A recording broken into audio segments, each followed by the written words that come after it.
उनसे लेंगे, किससे लेंगे आप? रावण जो जुल्म किया उसका बदला किससे लेंगे आप बताओ? पांडवों ने जो जुल्म किया, कौरवों ने जो जुल्म किया उसका बदला किससे लेंगे आप? बताओ किससे लेंगे आप? आपने अंग्रेजों की तायीद की थी, उसका कौन जवाब देगा? और हमारे जो बुजुर्ग थे, चाहे मौलाना अबुल कलाम आजाद हो, जौहर बरदरान हो, और फिर आपके यूसुफ मेहर अली हो, गांधी हो, नेहरू हो, ये जो बड़े बड़े मुजाहिदीन थे, नेताजी सुभाष चंद्र बोस हो, हैदराबाद के मक्का मस्जिद के इमाम मौलवी अलाउद्दीन जो अंग्रेजों के खिलाफ पहला मुजरिम था काला पानी का, वो तारीख से बदला लेने के लिए इस मुल्क को अंग्रेजों से आजाद नहीं करवाया, बल्कि इस मुल्क को अंग्रेजों से आजाद करवाया। क्यों? ताकि आने वाली नस्लों का मुस्तकबिल अच्छा हो सके। मेरे अजीज दोस्तों और बुजुर्गों, बोलते हैं कि तारीख से बदला लो। कौन तारीख से बदला लेंगे? जो दिल्ली की सड़कों पर इंदिरा गांधी के कत्ल के बाद जो सिखों के खून से होली खेली गई, उसका बदला किससे लेंगे आप? आसाम में दिल्ली का मैसेकर हुआ, उसका बदला किससे लेंगे आप? अरे लंबी फेहरिस्त है। और फिर हमारे मुल्क के वजीर आजम बोलते हैं, बल्कि प्रेसिडेंट्स एड्रेस में सदर जमहूरिया के खुतबे में, जिसका जवाब शायद कल वजीर आजम देंगे लोकसभा में, उन्होंने सोमनाथ की मंदिर का जिक्र किया था। मैं देश के प्रधानमंत्री से पूछना चाहता हूं, आप सोमनाथ के बारे में बोले थे ना, तो सोमनाथ के बारे में आप बताओ। गोलवालकर ने, ये पढ़ के सुना रहा हूं आपको, ये गोलवालकर आरएसएस के सरसंचालक थे। दूसरे, जनवरी 4, 1950 आरएसएस का एक ऑर्गेनाइजर मैगजीन अंग्रेजी का, उन्होंने इसमें लिखे, मोदी सोमनाथ की मंदिर में जो सोना लूटा गया उस पर मुसलमानों पर इल्जाम लगा रहे हैं। ऑर्गेनाइजर की मैगजीन में गोलवालकर ने क्या लिखा मैं बोलता हूं, उसका 2 लाइन पढ़ के सुनाता हूं। Mahmud Ghazi made the local chieftains to believe that Saurashtra had expansionary designs against them. In their folly and pettiness, they believed him and they joined him. अब ये सुनो आप, when Mahmud Ghaznavi launched his assault on the great temple, it was the Hindu blood of our blood, flesh of our flesh, soul of our soul, who stood in the vanguard of his army. Somnath was desecrated with the active help of the Hindus. These are facts of history. Modi ji ये कौन लोग थे बोलो आप? गोलवालकर के बारे में मोदी इतना तारीफ लिखे अपनी किताब में कि मैं इस राजनीति में आया उनकी वजह से, बोले उन्होंने। फिर बाद में 24 के पार्लियामेंट इलेक्शन में बोले कि मुझे लगता है कि मैं बायोलॉजिकल नहीं पैदा हुआ, बोले मैंने, हाँ नको बोले उन्होंने, मैं अपनी अम्मा की पेट से पैदा हुआ अल्लाह के हुक्म से। मगर ये आप सोमनाथ के बारे में बोलो, आप किससे बदला लेंगे? तो इस तरह की बात की जा रही मेरे अजीज दोस्तों और बुजुर्गों। मकसद क्या है? मकसद एक ही है कि जो भारत की 60% आबादी है वो 40 साल से कम उम्र की है, वो बोल रही नौकरी दो, वो बोल रही इज्जत दो, वो नौजवान बोल रहे मुझे घर दो छोटा मोटा, मुझे मोटरसाइकिल चाहिए। तो बीजेपी आरएसएस बोल रही सोमनाथ के बारे में ये बोल दो, तारीख का बदला ले लो, इसको बांग्लादेशी बोल दो, कश्मीर से गरीब आकर स्वेटर बेचता उसको मार के पीट दो, उसी पे तुम काम पे लग जाओ बेटा, नौकरी तो कुछ है ही नहीं। 60% आबादी इस देश की 40 साल से कम उम्र की है। मैं हमारे हिंदू नौजवानों से अपील कर रहा हूं, आपको मुझसे नफरत है जरूर रखो आप, मुझे इसका कोई एतराज नहीं है, मगर कभी तुम ये तो सोचो कि इस देश का क्या होगा। तुमको नौकरी नहीं मिल रही है, मगर आपको इस पे काम पे लगा दिए। मेरे अजीज दोस्तों और बुजुर्गों, अफसोस होता है इस बात पर, निहायत ही अफसोस होता है कि आज आप देखते हैं कि उत्तराखंड में एक हमारे हिंदू नौजवान ने, जिसका नाम क्या था, क्या नाम था, जोर से बोलो, नहीं सुनाई नहीं दिया, जोर से बोलो, दीपक कुमार नाम था उसका। हाँ वो भी उन्होंने बोले उन्होंने। अब मीडिया वाले उसके घर को जा रहे तो पुलिस सामने ठहरी हुई, नहीं नहीं यू कांट गो, आप नहीं जा सकते, आप जा ही नहीं सकते। अरे कहे क्यों भाई, क्या हुआ? अरे उन मीडिया मिलना चाह, नहीं नहीं नहीं नहीं नहीं मिल सकते। अरे क्यों नहीं मिल सकते? आखिर क्यों तुम उसको छुपा के रखे? वो उसका जुर्म सिर्फ यही था कि 70 साला वकील साहब की दुकान पे जाके बाबा एड्रेस लिखा हुआ था, तो ये बजरंग दल के लोग जाके बोले नाम निकालो बाबा। अच्छा ये बाबा कहां से आया? फारसी का लफ्ज है, ये फारसी का लफ्ज है बाबा। ये नहीं तू निकाल देना। ये दीपक साहब आए, आकर उन्होंने कहा ये 30 साल से दुकान यहां पर है, तुम कुछ भी नहीं कर सकते। ये बांकड़े पहलवान भाग गए। अब बीजेपी की सरकार, बीजेपी की पुलिस उसी दीपक कुमार पे केस लगा दिए। क्या गलत किया था बोलो? वो एक गरीब मजलूम की मदद करना गुनाह है क्या? और फिर उसके जिम के सामने जाकर खड़े होकर 71 गालियां उसको दिए, ऐसा कर देंगे वो कर देंगे। बहरहाल ये हमारे देश में हो रहा है। तो इसीलिए मैंने आपसे कहा था कि जहां पर भारत को एक ट्रस्ट की जरूरत थी, एतमाद की जरूरत थी, बीजेपी ने शक को आम कर दिया। जहां पर भारत में सच्चाई की जरूरत थी, बीजेपी ने झूठ को आम कर दिया। जहां पर लोग अपना सीना चौड़ा करके फख्र महसूस कर रहे थे कि वहां पर आपने उनको उनके मुकद्दर में जिल्लत और रुसवाई दे दी। हद तो ये हो गया मेरे अजीज दोस्तों और बुजुर्गों। क्या हो गया आपको बता रहा हूं कि आसाम के चीफ मिनिस्टर बीजेपी के हैं। क्या कोई चीफ मिनिस्टर ऐसा बोल सकता है कि मियां अगर ऑटो में ड्राइवर होगा, 5 रुपए बिल हुआ तो तुम 4 रुपए देना उसको?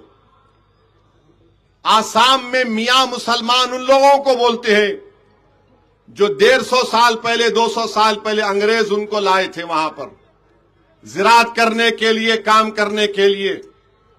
उनका कसूर एक ही है, भारत के नागरिक हैं, सिटीजन हैं।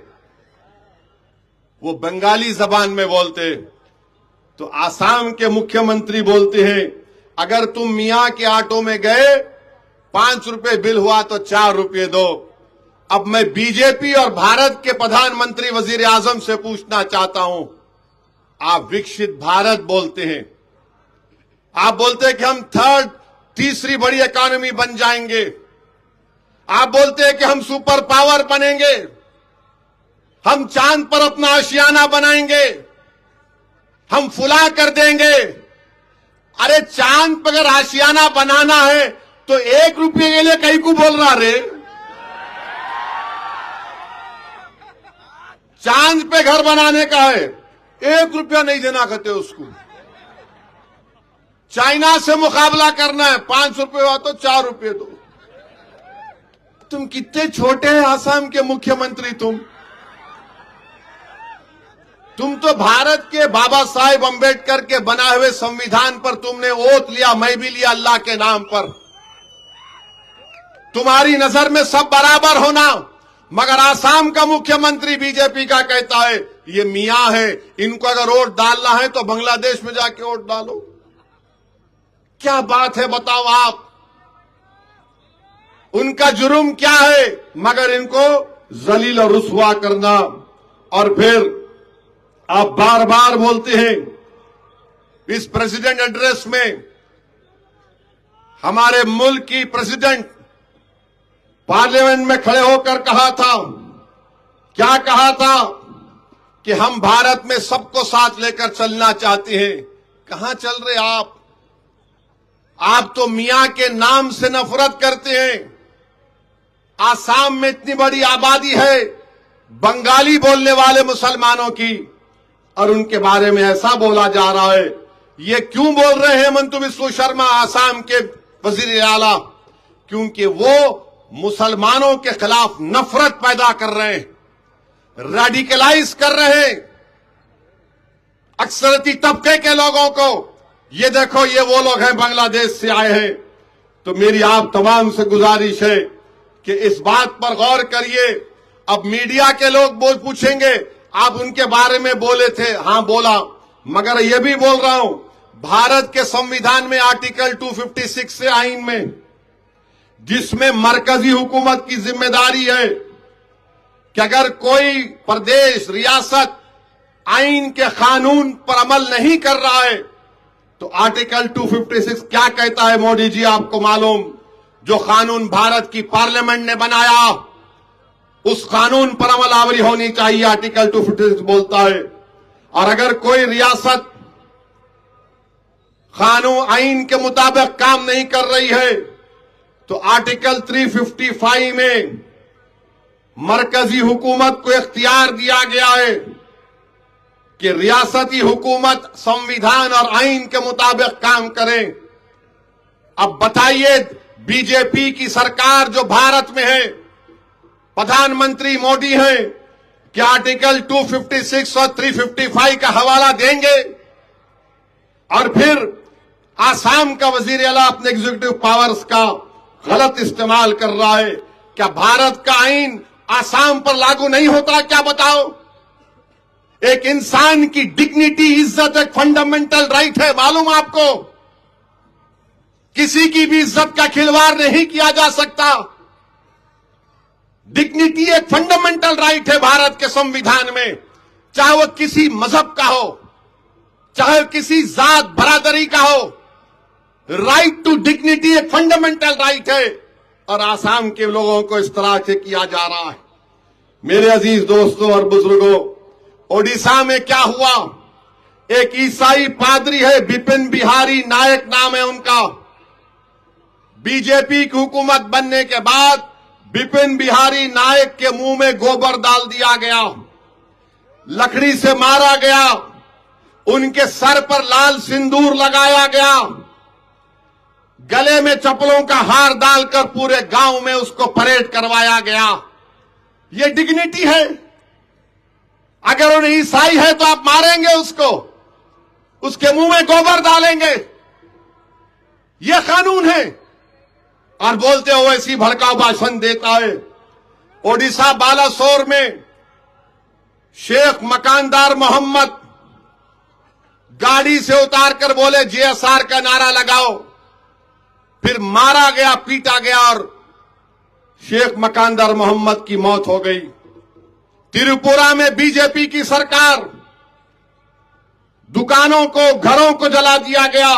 उनाकोटी डिस्ट्रिक्ट में एक मस्जिद को जलाने की भी कोशिश की गई। झगड़ा क्या था? चंदे के पैसों का। अब बताइए आप, फिर 256 और 355 का इस्तेमाल नहीं होगा क्या? क्या होगा फिर? इतने हमले, इतनी गंदगी, इतने इल्जामात। कश्मीर का गरीब मुसलमान ले जाकर स्वेटर बेचता है, पकड़कर उसको मारते हैं, उसका मारकर वीडियो निकालते हैं, उसका सर फोड़ देते हैं। अरे कश्मीर भारत का अटूट हिस्सा है, तो क्या कश्मीर अटूट हिस्सा नहीं है भारत का? कैसे आप किसको मारते हैं? मगर बीजेपी कह रही है कि तुमको जो चाहे कर लो, मगर मोदी जी से नौकरी मत पूछो। तो मेरे अजीज दोस्तों और बुजुर्गों, अब तो हद ये हो गई। हम हमारे हिंदू भाइयों से कहना चाह रहे हैं, खास तौर से हमारे बैकवर्ड क्लास के हिंदू भाइयों से अपील कर रहा हूं। यूजीसी के रेगुलेशन निकले, यूजीसी का रेगुलेशन निकला कि यूनिवर्सिटी में किसी अक़लियती बच्चे से या बच्ची से बैकवर्ड क्लास के बच्चे या बच्ची से, दलित या आदिवासी के जो भी तालिब इल्म या से कोई भेदभाव नहीं होगा।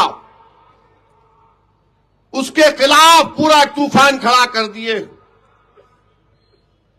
टीवी के जितने एंकर हैं वो तमाम के तमाम आला ज़ात के हैं। इनके पेट में दर्द हो गया और बोले ये कैसा होगा। अरे पागलों, भारत के आईन में इक्वालिटी, सब्सटेंटिव इक्वालिटी की बात करता है।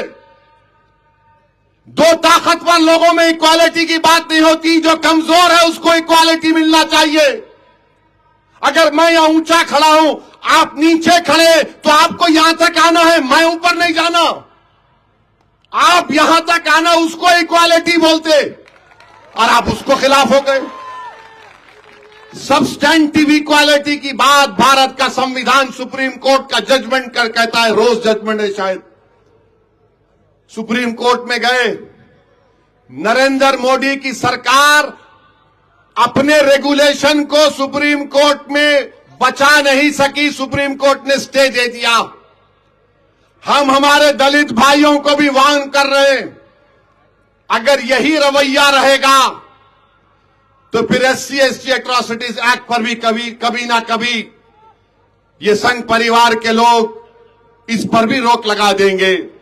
सोचो आप कि UGC का रेगुलेशन है और उसके मिनिस्टर हैं एक साहब, धर्मेंद्र प्रधान उनका नाम है। उनके खिलाफ एक कट्टर बीजेपी के चाहने वाले का वीडियो देखा, बकवास गंदगी की बात कर रहा है धर्मेंद्र प्रधान साहब के बारे में। मुझे उनसे कोई हमदर्दी नहीं हो, बीजेपी के, मगर एक मंत्री है भारत का, बोल रहा कि चप्पल लेके मारो उनको। नहीं मेरे भाई, ये भम्य उदय बर्ताव गलत है। आप देखिए, कोई नहीं बोलता बीजेपी वाले, और बोलते हम, अच्छा मोदी क्या बोलते हैं पार्लियामेंट में खड़े होकर। मैं खुद पार्लियामेंट में 11 साल में मोदी मेरे ख्याल से 4 मरतबा बोले पार्लियामेंट में, ऐसा मारते सीने को। सबसे बड़ा बैकवर्ड क्लास का नेता मैं हूं, फिर ये सुप्रीम कोर्ट में रोकेगा ही क्यों नहीं आप। ऐसा मारो, खाली सीने पे मारे तो हो जाता। अरे दिल में दर्द होना गरीबों के वास्ते। आपने रेगुलेशन बनाया मगर सुप्रीम कोर्ट में टाइम टाइम हो गया। अच्छा फिर आप देख लो, यही रेगुलेशन क्यों बनाया गया था। रोहित वेमुला यूनिवर्सिटी ऑफ हैदराबाद का बच्चा, उसकी मौत हो गई, और एक मुस्लिम बच्ची डॉक्टर थी, आदिवासी थी, पायल टाडवी, उसको उसके मेडिकल कॉलेज में रैगिंग की गई तो बच्ची की मौत हो गई। उनके लिए कानून बनाया गया था ये, मगर आज आप सुप्रीम कोर्ट में उस कानून को, अपने ही रेगुलेशन को वो नहीं कर सके। और बीजेपी वाले बोलते हम विश्व गुरु हैं। अच्छा ये तो बताओ, ट्रंप ने बोल दिया आपको तुम रशिया से तेल नहीं खरीदना, मोदी जी बोले कब बंद करूं। ट्रंप बोला you must not buy, Modi ji बोले यस एग्रीड, वो बंद कर दिए। क्यों? ट्रंप बोले ये नेशनलिज्म है आपका। एक गोरा चमड़ी का कोई शख्स बोलेगा हम सुनेंगे उसको। देश के लिए जो होगा वो अच्छा हम करेंगे। अमेरिका का सदर है, भारत का नहीं है तू अमेरिका के लिए क्या करता कर ले, मगर हमारा देश हमारा रहेगा। तू वहां बैठ के हमको बोल रहा किससे तेल खरीदना नहीं खरीदना। और आप देखो देशभक्ति की बात, राष्ट्रवाद राष्ट्रवाद, अरे कैसा राष्ट्रवाद है ये तुम्हारा। एक गोरा चमड़ी का बोल रहा है तेल नहीं खरीदना और आप बंद कर दिए। मगर आप देखो क्यों बंद करो बोला, क्योंकि रशिया यूक्रेन पे हमला कर रहा और यूक्रेन के लोग मर रहे हैं। रशिया के भी मर रहे हैं, मगर अमेरिका का सदर को तकलीफ हो रही है, यूक्रेन नहीं मरना। मगर अफसोस इस बात का होता है कि इजराइल की फौज ने गाजा में अब इकरार कर लिया कि 70,000 फलस्तीनियों की मौत हुई है। 70,000। उनकी जिंदगी की कोई अहमियत नहीं है ट्रंप के पास। हमको बोल दिए तेल मत लो रशिया से, हम मोदी जी बोले ओके। मगर यही भारत से हमारे ड्रोन बनकर इजराइल को जा रहे हैं। ट्रंप ये नहीं बोलता ये बंद करो, समझे आप? तेल नहीं लेना रशिया से क्योंकि यूक्रेन के लोग मर रहे हैं। Benjamin Netanyahu international criminal court का वारंट है उसके खिलाफ। वो इंग्लैंड को नहीं जा सकता, स्विट्जरलैंड को नहीं जा सकता, वहां गया तो पकड़ लेते उसको। हम देश के वजीर आजम से पूछ रहे हैं कि बताया गया कि आप इजराइल को जाने वाले हैं। मोदी जी, आप बेंजामिन नेतन्याहू को बोलकर सिर्फ गाजा में 15 मिनट के लिए जाइए। 15 मिनट के लिए गाजा में जाकर देख लो आप कि उस गाजा में जहां पर लोग 30 लाख के करीब लोग रहते थे, वो खंडेर बन चुका है। बेंजामिन नेतन्याहू ने बमबारी कर करके गाजा को बर्बाद कर दिया। हम उम्मीद करते हैं कि देश के प्रधानमंत्री जब जाएंगे, उनको हम याद दिला रहे हैं कि बेंजामिन नेतन्याहू के खिलाफ इंटरनेशनल क्रिमिनल कोर्ट का वारंट है। इंटरनेशनल कोर्ट ऑफ जस्टिस में उसके खिलाफ केस चल रहा है। और अगर कल कोई आरएसएस और बीजेपी का एक शख्स उठ के बोलेगा ओवैसी, तेरे को बेंजामिन नेतन्याहू के बारे में तुम क्यों बोले, मैं जानता हूं वो आपके भाईजान है, मेरे नहीं है। और इंटरनेशनल कोर्ट ही था।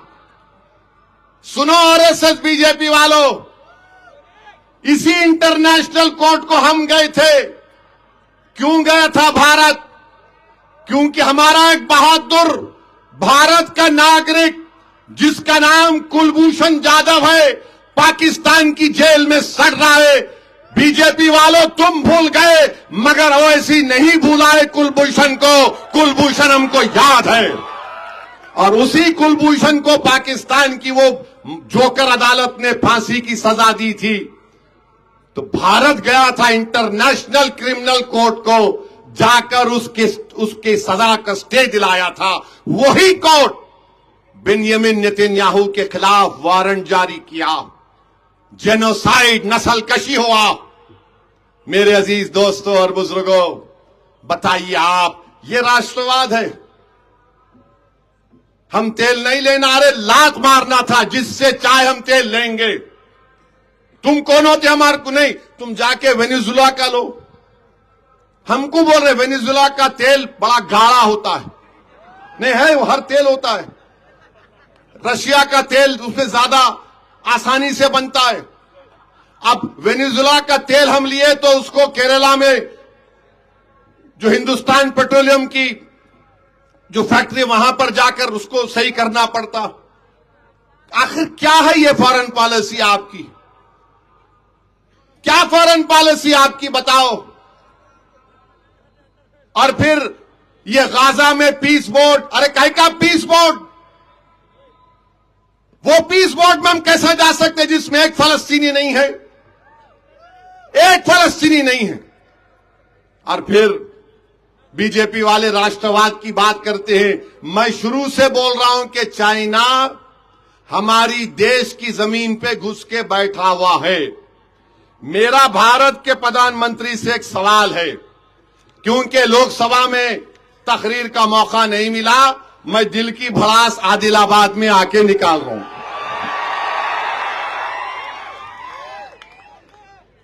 अप्रैल 2020 में भारत सरकार ने चाइना को बफर जोन बनाने क्यों दिया? क्यों बफर जोन बनाने दिया? और फिर जो चाइना का परसेप्शन है एलएसी का, मोदी जी की सरकार ने उसको रेफरेंस पॉइंट बना दिया बफर जोन का। तीसरा, एक बहुत बड़ी मैगजीन है इकोनॉमिस्ट, उसका रिपोर्टर दिसंबर 2025 में उसको हमारी यूनियन गवर्नमेंट ने लद्दाख को लेकर गए। उन्हें वहां जाकर देखकर क्या बोला मालूम आपको? उन्हें जाकर बोला कि चाइना वहां पर इतना इंफ्रास्ट्रक्चर बना दिया भारत से 4 गुना ज्यादा। जिसको आप लेके गए उन्हें लिख रहा, मेरे को नहीं लेके गए। अगर मेरे को लिख जाते बोलते नहीं नहीं इन्हों तो मियां है मियां भाई है, क्या करते। और फिर हम उनसे पूछना चाह रहे हैं कि आप चाइना से क्यों डरते? क्यों डरते चाइना से? चाइना से दोस्ती क्यों हो रही है? आपको मालूम, मैं बीजेपी आरएसएस वालों को राष्ट्रवाद का हवाला देकर कह रहा हूं, जब ऑपरेशन सिंदूर हुआ पूरा देश एक हो गया था। 80% हथियार वो जोकर पाकिस्तान के पास चाइना का है। 80% हथियार। जब ऑपरेशन सिंदूर हो रहा था तो चाइना सैटेलाइट इमेजेस दे रहा था, अपने एयरफोर्स के फाइटर दिया, J-10 दिया। ना अमेरिका हमारी इज्जत कर रहा है, इररेलेवेंट बना रहा है, और चीन बोल रहा हम जंग रुका ऑपरेशन सिंदूर। तो मेरे अजीज दोस्तों और बुजुर्गों, ये हर एतबार से अगर आप देखेंगे तो बीजेपी हर महाज पर नाकाम साबित हो रही है। अब लोग बोलेंगे इलेक्शन जीत रहे, अरे इलेक्शन जीतने वाला अगर सामने मुकाबला करने वाला कमजोर रहा तो मेरी क्या गलती है? हम बिहार में गए, वहां पर भी बोले नहीं जीतते, हम बोले जीतते। नहीं जीतते, हम बोले जीत के दिखाते। सब बोल दिए नहीं नहीं कुछ नहीं होगा। हमारे 4 एमएलए को तोड़ लिए। हम बोले तुम एमएलए को तोड़ लिए, मगर सीमांचल की जनता से जो हमारा मोहब्बत का रिश्ता है वो कल भी था, आज भी और सुबह कयामत तक रहेगा। हम दोबारा जीत गए तो बोले नहीं इन्हों मजहब का इस्तेमाल करे। हाँ, मजहब का इस्तेमाल करे, काय का मजहब का इस्तेमाल करे? संविधान के दायरे में रहकर अगर आप बात करने की तुम में सलाहियत नहीं है तो मैं गूंगों को नहीं सिखा सकता। हम जीत गए, पूरा आसमान सर पर उठा लो, जीत गए जीत गए जीत गए। ऐसा दिख रहा था कि इनके घर से जहेज उठा के भाग गए हम। महाराष्ट्र का बल्दिया का इलेक्शन आया, वो तो तुम देख लो। महाराष्ट्र का इलेक्शन आया, वो औरंगाबाद में इम्तियाज जलील के खिलाफ टिकट नहीं दे तो रोते ना लोग। जाहिर है, फितरी चीज है। और हो गया हो गया हो गया हो गया। कोई बोला ओवैसी का जनाजा निकल गया। अरे मेरा बाबू, मैं मरने को तैयार हूं तो तैयार है क्या बोल?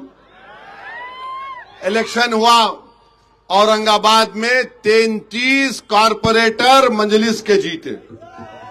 33 कितने जीते? 33। वो शिंदे के कितने जीते? हमारे से कम। अब बोलो आप। फिर बोले नहीं नहीं वो मालेगांव 21, फिर वहां चले आओ धूलिया 10, नांदेड़ 14, नागपुर आरएसएस का हेडक्वार्टर,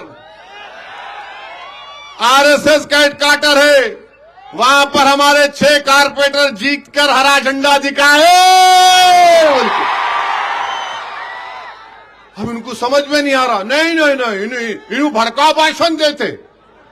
अरे भड़काऊ भाषण जब से दे रहा हूं मैं, कौन सी भड़काऊ बात करा बोलो? मैं किसी मजहब के बारे में बोला, खिलाफ बोला? मगर इनको बस हर नहीं नहीं नहीं तुम बोल क्या बोले बाबा? तुम भी बोलो ना। बोलने का सलाहियत भी होना पड़ता। 125 का बंबई में, मुंबई में 8 कारपोरेटर, 8। सब समझे नहीं होता, हम बोले होता, अल्लाह करने वाला इंशाअल्लाह। मुंबई में एक असेंबली कॉन्स्टिट्यूंसी समाजवादी पार्टी के मिले हैं, 8 वार्ड है। बिहार में अखिलेश यादव अपने पूरे एमपीओं को भिजा दिए, बिहार को खाली जाके कुछ नहीं करना।